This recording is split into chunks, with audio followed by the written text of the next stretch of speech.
السلام علیکم اسٹوڈنٹس، آج ہم اپنا 10 کلاس کا سبق نظریہ پاکستان پڑھیں گے اور نظریہ پاکستان ڈاکٹر غلام مصطفیٰ خان نے تحریر کیا۔ 1912 میں پیدا ہوئے، 2005 میں ان کی وفات ہوئی۔ ان کے بارے میں جو یاد رکھنے والی باتیں ہیں وہ یہ ہے کہ جبل پور میں پیدا ہوئے اور 1928 میں انجمن اسلامیہ ہائی اسکول جبل پور سے 9ویں جماعت پاس کر کے علی گڑھ چلے گئے۔ علی گڑھ یونیورسٹی سے LLB، MA اردو، MA فارسی کی ڈگریاں حاصل کی اور 1947 میں PhD اردو کیا۔ آگے جو لائن آپ کے جو امپورٹنٹ لائنز ہیں وہ ہائی لائٹ کر دی گئی ہیں تاکہ وہ آپ اس کو اچھی طرح سے یاد کریں، کیونکہ MCQ میں جب ان کے بارے میں کچھ انفارمیشن پوچھی جاتی ہیں تو زیادہ تر انہی میں سے آتا ہے۔ ناگپور یونیورسٹی سے 1959 میں D.Litt کی ڈگری حاصل کی۔ عملی زندگی کا آغاز کنگ ایڈورڈ کالج امروتی سے بطور لیکچرار کیا۔ یہ بھی یاد رکھنے والی چیز ہے۔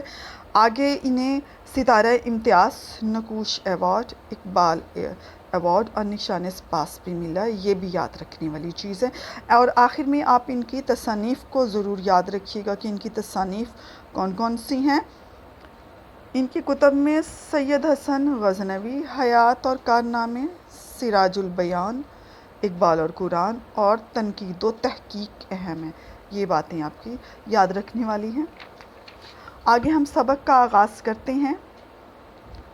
نظریہ پاکستان۔ مسلمانوں نے ہمیشہ رواداری کو اپنا شیوا بنایا۔ رواداری برابری کا سلوک کرنا، دوسروں کے ساتھ ایک دوسرے کے برابر سمجھنا، شیوا طریقہ۔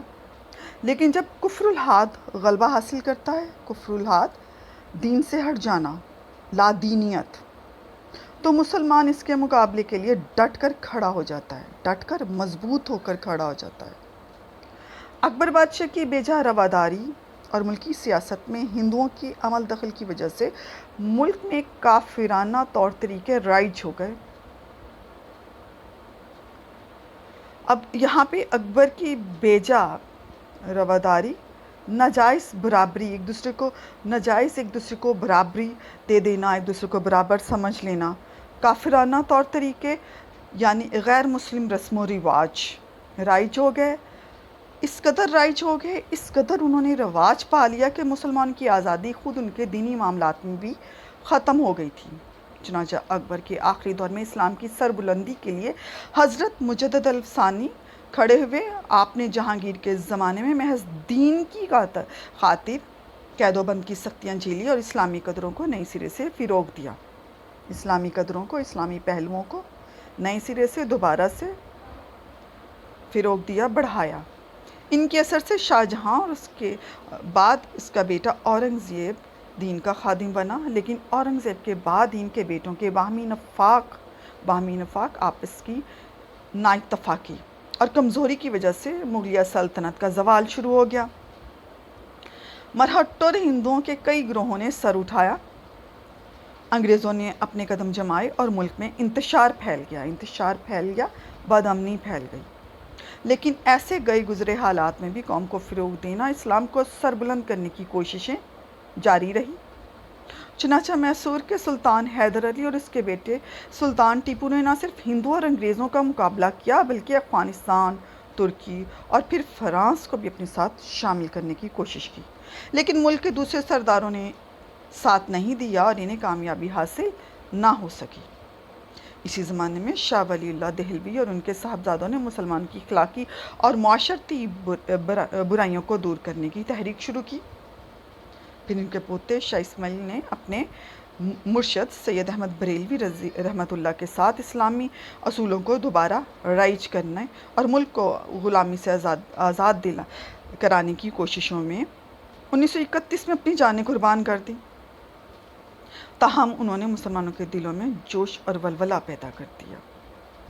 چنانچہ 1957 کی جنگ آزادی میں مسلمانوں نے پھر اپنے قدم جمانے کی کوشش کی، یعنی خود کو مضبوط کرنے کی کوشش کی، لیکن انگریزی اقدار مستحکم ہو چکا تھا، تب تک انگریز یہاں پر مضبوط ہو چکے تھے، اس لیے انہیں کامیابی نہ ہو سکی۔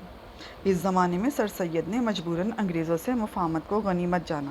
مفاہمت انگریزوں کے ساتھ صلح صفائی اور مسلمان قوم کی اخلاقی اور تہذیبی اصلاح پر توجہ دی، اصلاح پر درستی پر توجہ دے دی اور ان کے دلوں سے احساس کمتری کو دور کرنے کی کوشش کی۔ احساس کمتری، خود کو دوسروں سے حقیر جاننا، خود کو دوسروں سے کمتر جاننا۔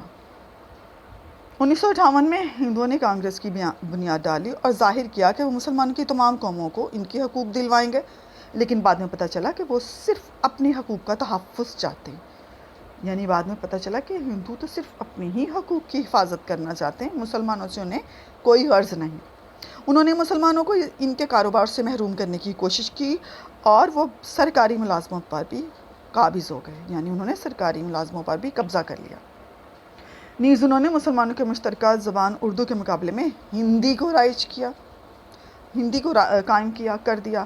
مشترکہ پہلے مسلمان اور ہندو اردو ہی بولتے تھے، ایک ہی زبان تھی ان کی، لیکن بعد میں انہوں نے ہندی کو قائم کر دیا۔ سر سید نے مسلمانوں کو ہندوؤں کی کانگریس اور ان کی سیاست سے علیحدہ کرنے کی کوشش کی اور ان کے لیے ایک دوست مولانا محمد قاسم نے دیوبند میں مسلمانوں کی دینی تعلیم کی طرف توجہ دی۔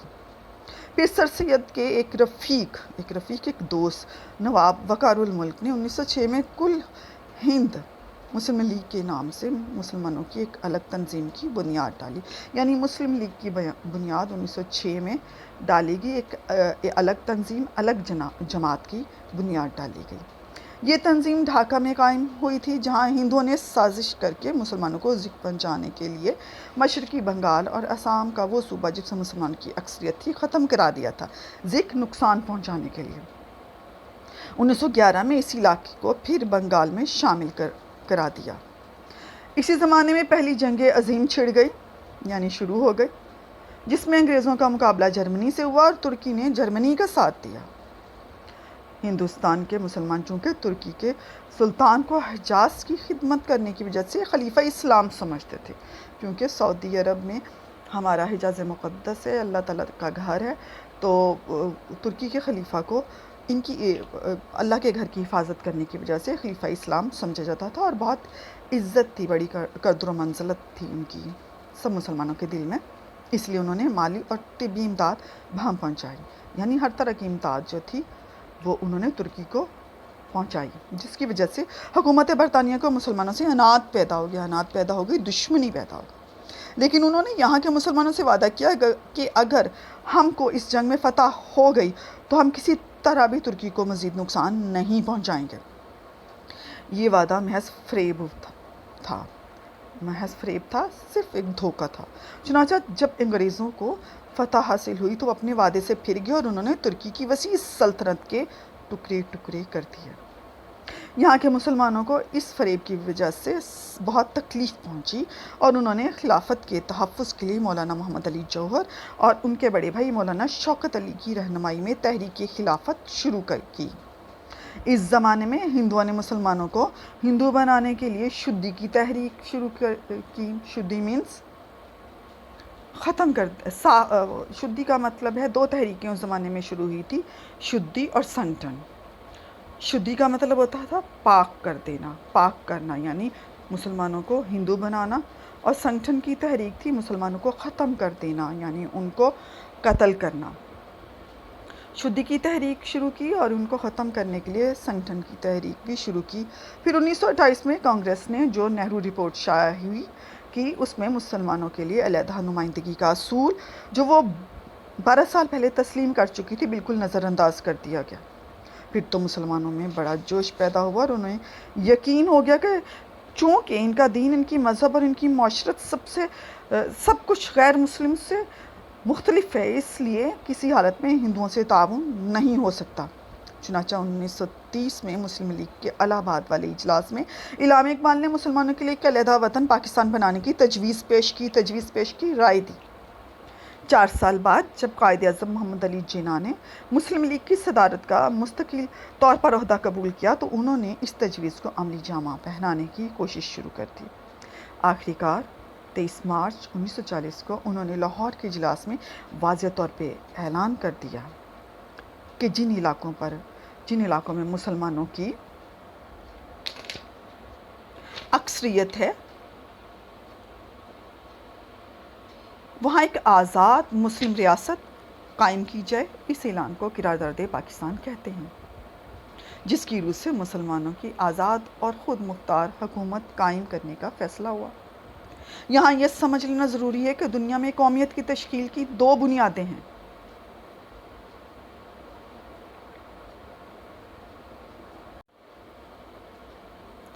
یہاں یہ سمجھ لینا ضروری ہے کہ دنیا میں قومیت کی تشکیل کی دو بنیادیں ہیں۔ قومیت یعنی کسی قوم کو بنانے کی دو بنیادیں ہیں، ایک وہ جو مغربی مفکرین نے قائم کی، دوسری وہ جو رسول مقبول صلی اللہ علیہ وسلم نے قائم کی۔ اہل مغرب نے خاندانی، نسلی اور قبائلی بنیادوں پر میں ذرا وسعت پیدا کر کے وسیع کر کے قومیت کی بنیادیں جغرافیائی حدود پر استوار کی۔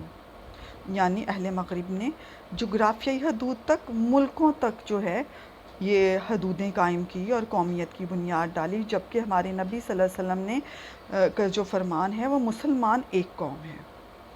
مسلمانوں کے لیے کوئی حدود، کوئی ملک مختص نہیں ہے، بلکہ پوری دنیا میں مسلمان ایک قوم ہے۔ اور کہا کہ قوم وطن سے بنتی ہے۔ اس نظریے کی وجہ سے دنیا کے انسانوں کے درمیان تباہی کا جو دروازہ کھلا وہ دو عالمی جنگوں کے ہونے سے بخوبی ظاہر ہے۔ یہ وطنی قومیت ہی کی بنیاد پر لڑی گئی تھیں، اور یہ وطنی قومیت جنوبی ایشیا کے مسلمانوں کو تحفظ دینے میں تو بالکل ہی ناکام تھی، کیونکہ جنوبی ایشیا کے مسلمان اس نظریے کے تحت ایک مجبور اقلیت بن جاتے۔ قومیت کی دوسری بنیاد وہ ہے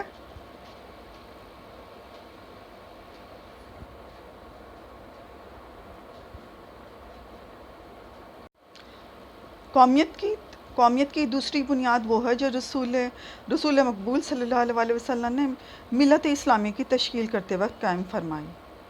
ملت اسلامیہ کی تشکیل کرتے وقت، مسلمان قوم کو بناتے وقت، اور جو مغرب کے تصور قومیت سے جدا ہے، جیسا کہ علامہ اقبال نے بھی فرمایا ہے، اپنی ملت پر قیاس اقوام مغرب سے نہ کر، اپنی ملت پر قیاس اقوام مغرب سے نہ کر، خاص ہے ترکیب میں قوم رسول ہاشمی، ان کی جمعیت کا ہے ملک و نسب پر انحصار، قوت مذہب ہے مستحکم ہے جمعیت تیری، قوت مذہب سے مستحکم ہے جمعیت تیری، یعنی تیری جمعیت تیری مذہب سے مستحکم ہے، کسی اور وجہ سے نہیں۔ اور جو اپنی ملت پر ہمیں بالکل مغرب کی اقوام کی طرح سے نہیں سوچنا چاہیے، کیونکہ ہمارے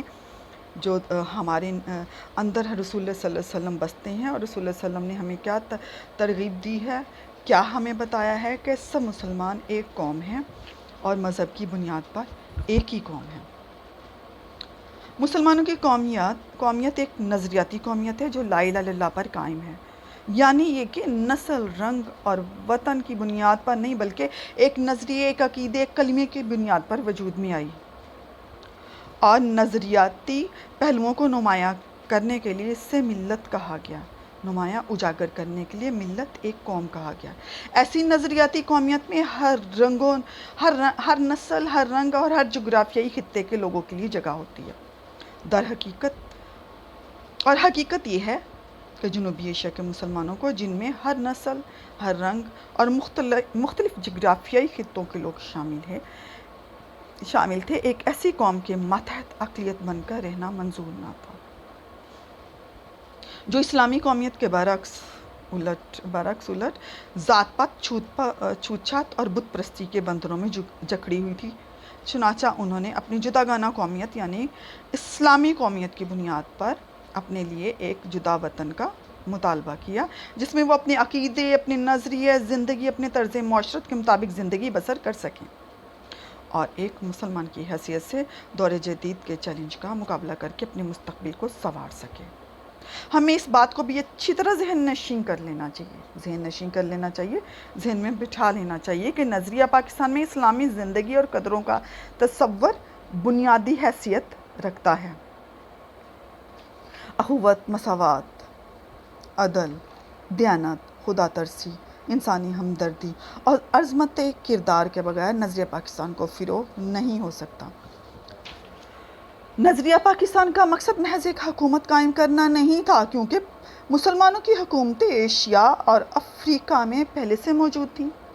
نظریہ پاکستان کا مقصد اسلامی اصولوں کی ترویج و اشاعت اور اہل عالم کے لیے مثالی مملکت کا نمونہ فراہم کرنا ہے۔ ترویج اشاعت یعنی پھیلانا، اصولوں کو پھیلانا، عام کر دینا، اہل عالم پوری دنیا کے لیے مثالی مملکت، ایک مثالی قوم کا نمونہ فراہم کرنا، مہیا کرنا ہے۔ پاکستان قائم کرنے کا فیصلہ ہندوؤں کو انہوں نے پوری کوشش کی کہ مملکت قائم نہ ہونے پائے۔ ان کے پاس دولت اور طاقت تھی، جنوبی ایشیا میں ان کی اکثریت تھی، لیکن چونکہ قیام پاکستان کا مطالبہ حق اور انصاف پر مبنی تھا، اس لیے حکومت برطانیہ کو مجبور ہونا پڑا اور قائد اعظم محمد علی جناح کی پرخلوص قیادت، مسلمانوں کے یقین، اتحاد اور عمل پیہم کی وجہ سے 14 اگست 1947 کو پاکستان معرض وجود میں آ گیا۔ عمل پیہم، مسلسل کوشش، معرض وجود میں آنا، قائم ہونا۔ پاکستان نے اپنے قیام سے اب تک بڑی ترقی کی ہے اور اس کا شمار دنیا کے اہم ملکوں میں ہوتا ہے۔ اگر ہم یہ چاہتے ہیں کہ پاکستان اور زیادہ ترقی کرے اور ہمیشہ ترقی کرتا رہے تو ہمیں نظریہ پاکستان کو ہر وقت پیش نظر رکھنا پڑے گا، پیش نظر سب سے مقدم، سب سے آگے رکھنا پڑے گا۔ اس کی بدولت ہم پاکستان کو زیادہ مستحکم اور شاندار بنا سکتے ہیں، مستحکم، مضبوط۔ نظریہ پاکستان کا مقصد پاکستان کو ایک اسلامی اور فلاحی مملکت بنانا ہے۔ ہمیں ایسا کوئی قدم نہیں اٹھانا چاہیے جس کی وجہ سے خدا اور اس رسول صلی اللہ علیہ وسلم کے سامنے شرمندہ ہونا پڑے۔ ہمارا جینا اور مرنا پاکستان کے لیے ہونا چاہیے، قومی مفاد کی خاطر۔ قومی مفاد کے سامنے ذاتی مفاد کو دل سے نکال دینا چاہیے۔ مفاد، فائدہ، قومی سب کا فائدہ، مفاد، ذاتی مفاد، اپنا فائدہ۔ ہر قسم کی گروہ بندی سے بالا تر ہو کر، یعنی ہر قسم کی گروپ بندی سے بالا تر، سب اعلیٰ ہو کر، الگ ہو کر تمام پاکستانیوں کی فلاح و بہبود کی کوشش کرنا، نظریہ پاکستان کو فروغ دینا ہے۔ فلاح و بہبود، بھلائی کی فروغ دینا، بڑھانا، ترقی دینا۔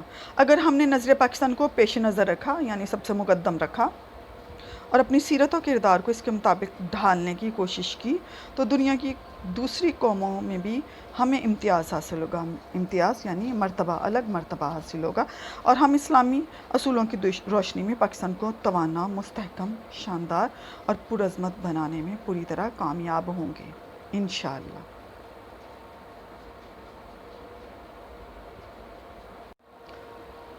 انہوں نے پوری کوشش کی کہ مملکت قائم نہ ہونے پائے۔ ان کے پاس دولت اور طاقت تھی، جنوبی ایشیا میں ان کی اکثریت تھی، لیکن چونکہ قیام پاکستان کا مطالبہ حق اور انصاف پر مبنی تھا، اس لیے حکومت برطانیہ کو مجبور ہونا پڑا اور قائد اعظم محمد علی جناح کی پرخلوص قیادت، مسلمانوں کے یقین، اتحاد اور عمل پیہم کی وجہ سے 14 اگست 1947 کو پاکستان معرض وجود میں آ گیا۔ عمل پیہم، مسلسل کوشش، معرض وجود میں آنا، قائم ہونا۔ پاکستان نے اپنے قیام سے اب تک بڑی ترقی کی ہے اور اس کا شمار دنیا کے اہم ملکوں میں ہوتا ہے۔ اگر ہم یہ چاہتے ہیں کہ پاکستان اور زیادہ ترقی کرے اور ہمیشہ ترقی کرتا رہے تو ہمیں نظریہ پاکستان کو ہر وقت پیش نظر رکھنا پڑے گا، پیش نظر سب سے مقدم، سب سے آگے رکھنا پڑے گا۔ اس کی بدولت ہم پاکستان کو زیادہ مستحکم اور شاندار بنا سکتے ہیں، مستحکم، مضبوط۔ نظریہ پاکستان کا مقصد پاکستان کو ایک اسلامی اور فلاحی مملکت بنانا ہے۔ ہمیں ایسا کوئی قدم نہیں اٹھانا چاہیے جس کی وجہ سے خدا اور اس رسول صلی اللہ علیہ وسلم کے سامنے شرمندہ ہونا پڑے۔ ہمارا جینا اور مرنا پاکستان کے لیے ہونا چاہیے، قومی مفاد کی خاطر۔ قومی مفاد کے سامنے ذاتی مفاد کو دل سے نکال دینا چاہیے۔ مفاد، فائدہ، قومی سب کا فائدہ، مفاد، ذاتی مفاد، اپنا فائدہ۔ ہر قسم کی گروہ بندی سے بالا تر ہو کر، یعنی ہر قسم کی گروپ بندی سے بالا تر، سب اعلیٰ ہو کر، الگ ہو کر تمام پاکستانیوں کی فلاح و بہبود کی کوشش کرنا، نظریہ پاکستان کو فروغ دینا ہے۔ فلاح و بہبود، بھلائی کی فروغ دینا، بڑھانا، ترقی دینا۔ اگر ہم نے نظریہ پاکستان کو پیش نظر رکھا، یعنی سب سے مقدم رکھا، اور اپنی سیرت و کردار کو اس کے مطابق ڈھالنے کی کوشش کی تو دنیا کی دوسری قوموں میں بھی ہمیں امتیاز حاصل ہوگا، امتیاز یعنی مرتبہ، الگ مرتبہ حاصل ہوگا، اور ہم اسلامی اصولوں کی روشنی میں پاکستان کو توانا، مستحکم، شاندار اور پرعظمت بنانے میں پوری طرح کامیاب ہوں گے انشاءاللہ۔